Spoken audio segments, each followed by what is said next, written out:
I sincerely apologize to everyone who's been watching me and stuff. I just turned 21 over the weekend. Yeah, I'm illegal.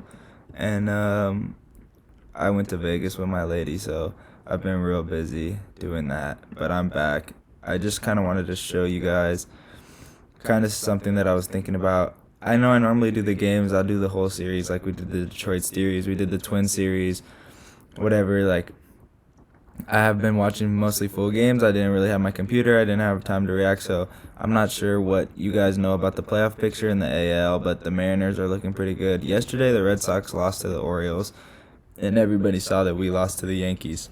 That was this right here. I don't know if you guys can see my cursor or not. So today, we play the Yankees at 4. The rest of our season is kind of looking pretty similar, so we'll play the Yankees one more time, and then we finish with the Twins. And for the Red Sox, they finish with the Nationals, and then the Yankees, or we finish with the Orioles, but the Yankees play the Rays.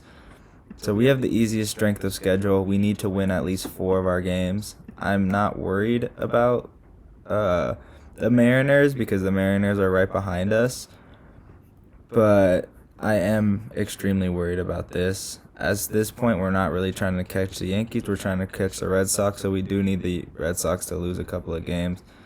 I know I've had a couple of days to calm down, so I'm not really showing my frustration for this team, but, like, the last couple of days have been rough.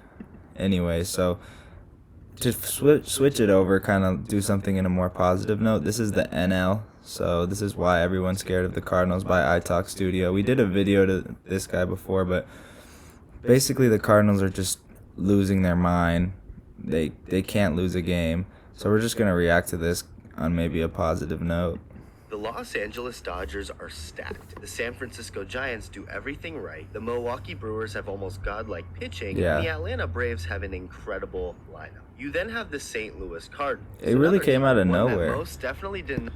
Were you guys expecting this, or did it come out of nowhere? Did you think that the Cardinals were going to be as good as they really are, or did it just hit everybody out of nowhere? Not see as a postseason contender, let alone a threat to any of the teams that I just mentioned before them.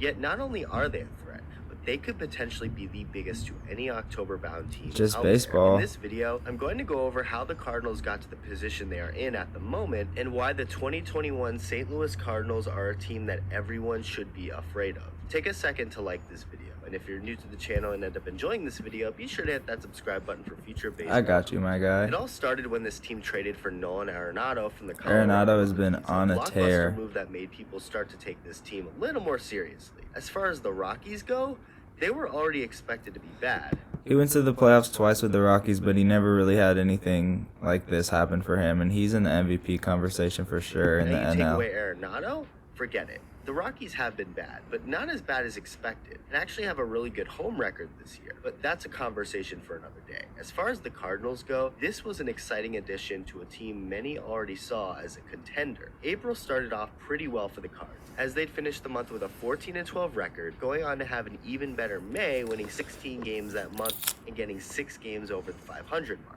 And then they started to struggle a bit. June was a bad month for St. Louis, to say the very least, with the Cardinals winning Not only August 10 and games September, to go though. with 17 losses. To sum up the first half of the St. Louis Cardinals, they were exactly what their record showed, just okay. They had a record of 44-46 going into the All-Star break, with the Milwaukee Brewers already starting to run away with the division. Getting to the halfway point of a season with a record around 500 isn't the end of the world. No, it's definitely not. It's not the end of the world, but the NL is so But there's still competitive. plenty of baseball to go from the All-Star break until the end of the regular season. We've seen plenty of teams have hot second halves and go on to sometimes not only make the postseason, but go as far as to win the World Series. In fact, the Cardinals have done it before. The Cardinals have a ton of talent, yes, but I can't help but notice the kind of team that they are. They're definitely not a juggernaut, a team that jumps out at you as a powerhouse, Like the Rays. one that can take on anyone. They're a more quiet team, with some may even say boring. You don't really see them flipping bats and having all the flair in the world like Not Fernando boring. Tatis Jr. and the Padres. Yeah, but look what happened to the Padres. And not nearly the best team on paper as far as the 2021 postseason candidates go. They're just a silently good team, one that many fail to pay attention to. That is until they potentially show off in the postseason. That's what this 2021 Cardinals team is like. Yet none of this is new. If you went to Vegas at the beginning of the year and you betted on every single Cardinal game and like the plus minuses and everything, and you just were like, I want to bet every single Cardinal game that they play, they're probably not favorited in most games. You're The probably way I just rich explained right the now. 2021 Cardinals is really how they've been historically, or at least within the last 15 years or so. The 2006 Cardinals won 83 games. 83, that's it. Yet they not only won their division, made it all the way to the World Series, but took down the 95-win Detroit Tigers in 5 games to win it all. Nobody really looks back at that 2006 team, as I'd argue it's one of the more forgotten World Series that ever took place. Skip ahead 5 years and the Cardinals won it all again, but this time a little more dramatically. The Cardinals were a pretty good team in 2011, at least in the first couple of months. But after a bad June and mediocre July, it was just unsure where this team was truly headed. It was a really successful month of September, which snuck this team into the postseason, as they'd actually take it into the last day of the season, winning their final game of the regular season while the Atlanta Braves lost a close one, missing the playoffs by just 1 game behind the Cardinals, who became the NL wildcard team. The Cardinals went on to face the first seed and team with the best record in baseball that year, the NLDS, the 102-win Philadelphia Phillies, 7 5 games. Next up, the 96-win and division rival Milwaukee Brewers. No big deal. They go on to take them down in 6 games, with David Freese taking home the NLCS Freese was crazy this whole series. So on to the World Series they went to face the 96-win Texas Rangers, taking them down in 7 games, but not with a lack of some drama.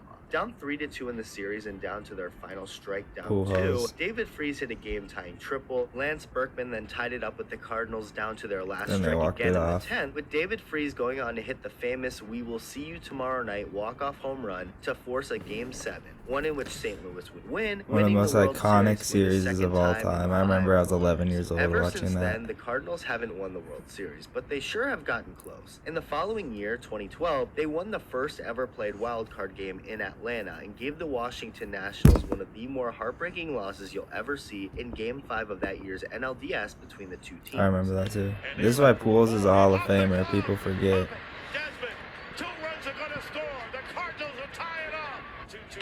Walked it off.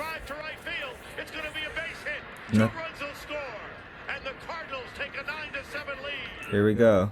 There's really nothing you can do about that. Like when the bats are clicking in baseball, it's just over for the other team. And like the Cardinals remind me a lot of the Rays. The Rays don't have any players that really stand out. I guess you could compare Arenado with a Rosarena, but it's like, are they top 10 players going into this year? Are they even top 25? No. Featured another division title and NLCS appearance from St. Louis, with their season ending by the hands of the Giants yet again. 2015 saw the Cardinals win 100 games, the NL Central title, but lose to the Chicago Cubs in 4 games during the NL. You know how happy I would be if the Cardinals beat the no postseason baseball Dodgers in St. Louis for 3 seasons. The longest drought for the franchise since the late 90s, when they didn't make the playoffs from 1997 to 1990. If anyone beat the Dodgers, I'd be happy. Started out as a mediocre one, finishing right at 500 with a 44-44 record going into the All-Star break. With the defending NL Central winning Brewers and 2016 World Series champion Cubs in their division, things were not necessarily looking that bright as far as October in St. Louis went.